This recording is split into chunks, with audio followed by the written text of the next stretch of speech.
In 2019, YouTube was caught violating the Child Online Privacy Protection Act, or COPPA. Since settling, YouTube has enacted new policies that are meant to serve as a smokescreen so they can dodge responsibility and scapegoat creators. As such, for my own protection, it is my obligation to advise you that this video is not aimed at children. My target audience is not children. Parental discretion is advised. Hey guys, how's everyone doing? This is the Sentinel watching over Geekdom, and welcome back to Sentinel Reviews.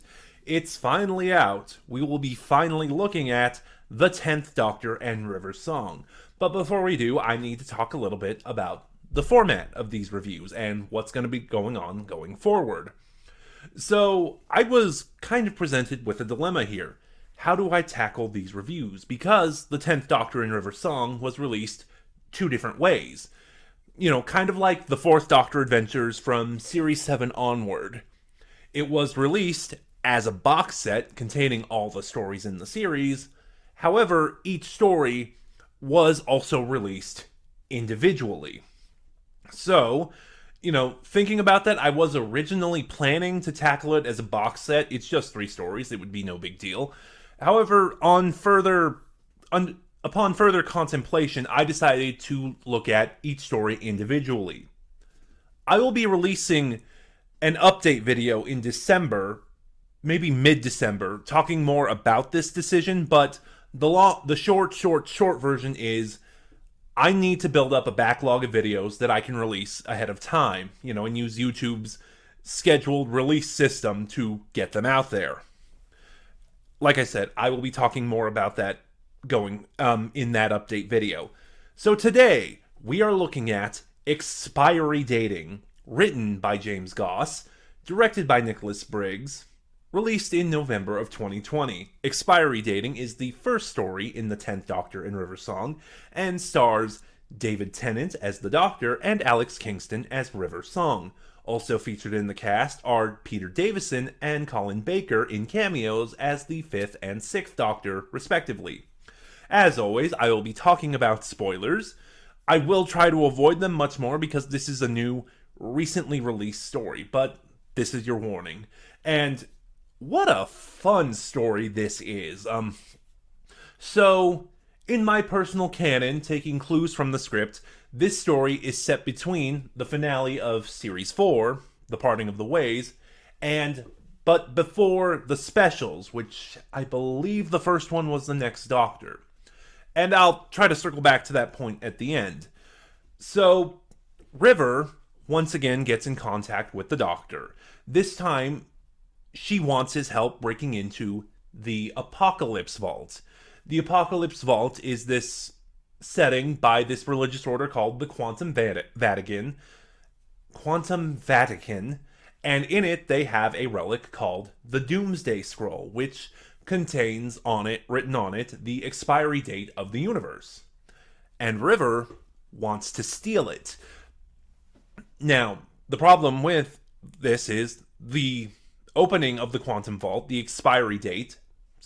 Apocalypse Vault, and the Doomsday Scroll this is a fixed point in time. And the Doctor refuses to interact with it. David Tennant and Alex Kingston are really great in this story. In fact, David Tennant has really been toned down a lot, which really helps him in my eyes. David Tennant's a great actor. I do not like the 10th Doctor. In my view, he ranks so low for me, for many reasons, but the one I'm thinking of right now is that the 10th Doctor, in my opinion, is the most obnoxious. And like I said, he's been really toned down here, which is so helpful in really liking his performance. Alex Kingston is also good here, and she has so much more freedom to play around here. I love her in The Diary of River Song, and I love her interactions with the earlier Doctors. The problem is, because she knows they can't meet her yet, they can't know her yet, River always has to be very coy in who she is. She has to be very creative in working around that. And I do think it does kind of limit her a little bit. However, the 10th Doctor has already met River in Silence in the Library, Forest of the Dead. So it gives River much more freedom to be herself. Narratively, it doesn't make a lot of sense because at this point, River is still alive and she knows nothing about the library. So, unless I'm mistaken, she shouldn't know that the 10th Doctor knows who she is. But, like I said, story-wise, it really works. It lets River be who she is at her best.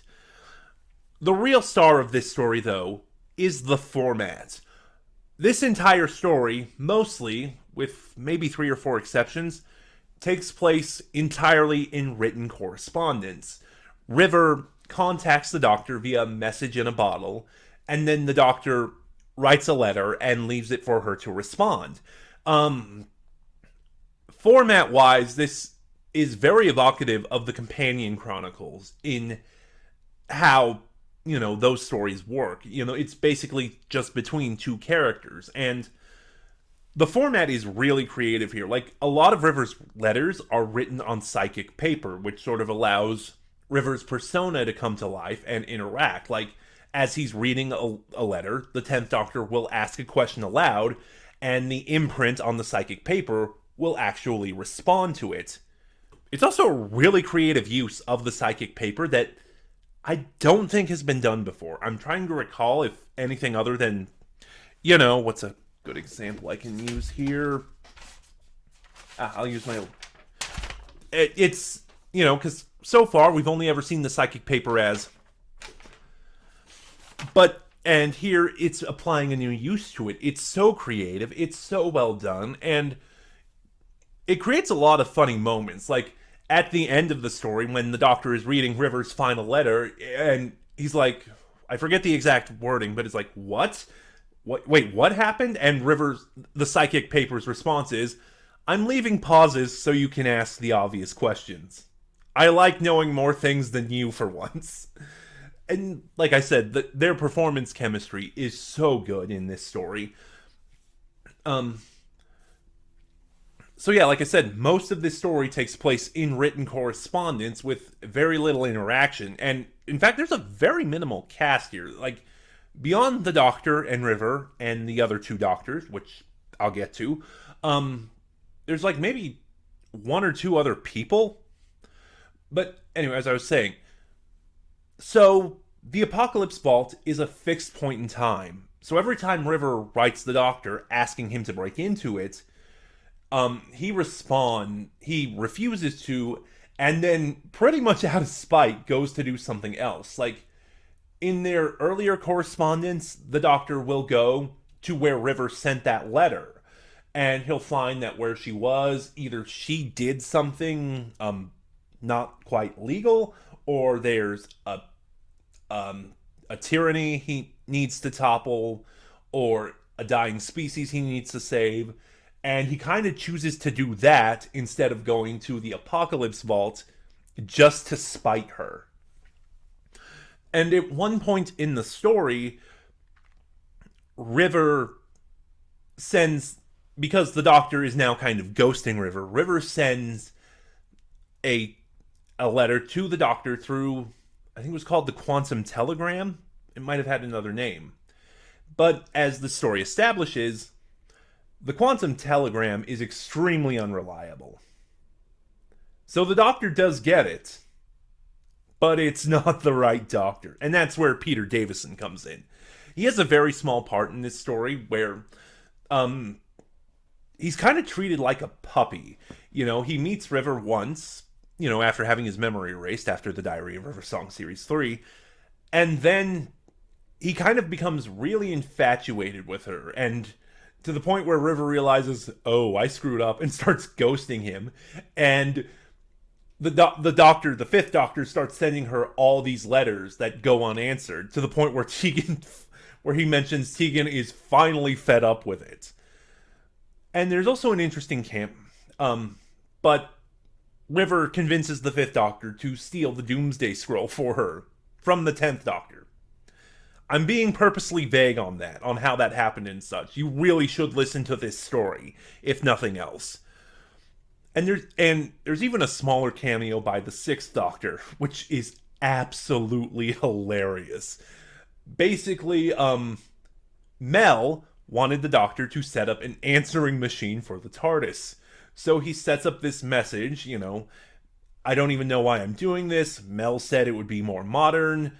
Oh, and if you're the woman calling me to break into the Apocalypse Vault, the answer is no.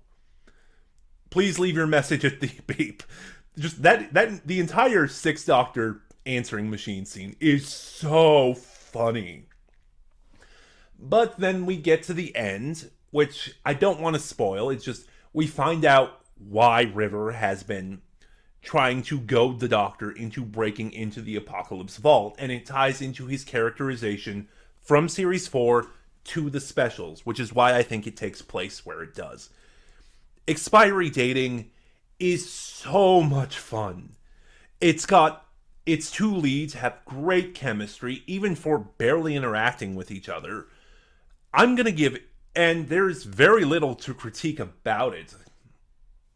Yeah, I'm going to give Expiry Dating a 9 out of 10.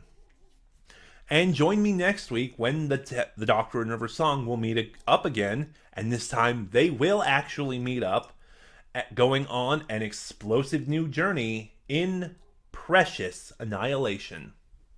So those are my thoughts on Expiry Dating. What are yours? Start a conversation in the comments below. Like, comment, subscribe. Click the little bell next to subscribe to get notifications when I upload.